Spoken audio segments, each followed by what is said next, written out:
ya, terus masih sama batasnya normal terbagi 2. Jadi yang 2010 dia cuma disebut normal minus 2 sampai dengan plus 2. Tapi di 2020 maka terbagi menjadi 2. Ada anak yang normal dengan gizi baik, tapi standar plus 1-nya, tapi standar deviasinya dikurangin sampai dengan plus 1 saja.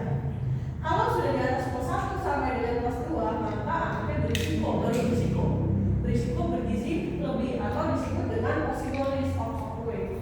Nah, terus ada lagi di 2010 disebut dengan gemuk langsung, tapi tidak untuk yang 2020 karena masih ada bahasa overweight. Boleh tahu beda overweight dan obese secara kasat mata? Nggak tahu ya.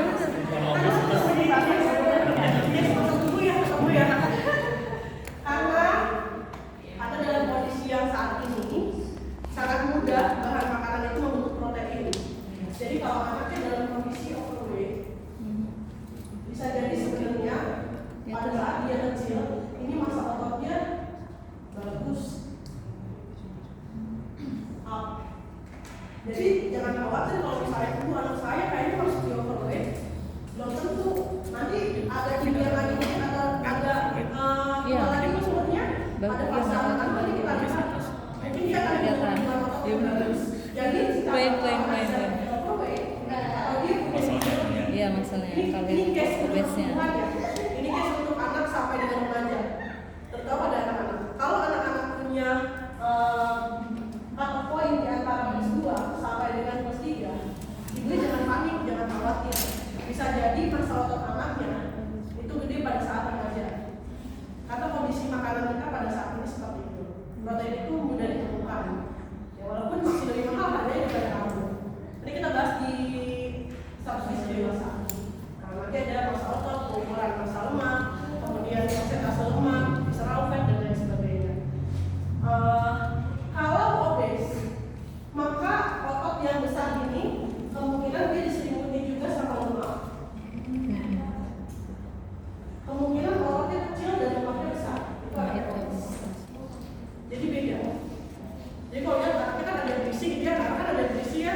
Terus ada yang sangat besar gitu, sangat tebal banget. Kalau kita baca tuh sampai berlipat-lipat ya, itu masuk obes. Tapi kalau overweight anaknya masih proporsi itu masih bagus, itu masih keren. Gitu. Makanya akhirnya di 2020 untuk kategori gemuk terpecah menjadi 2, overweight atau obes. Aman sampai sini? Aman. Aman ya. Oke, ada yang mau tanya? Tidak ada? Oke, nah yang terakhir dalam WHO kita punya bonus ini INTPU.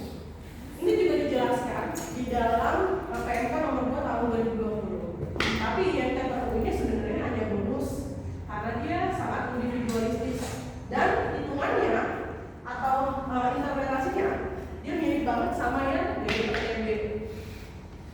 Nggak beda jauh, bahkan sama persis.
kelihatan.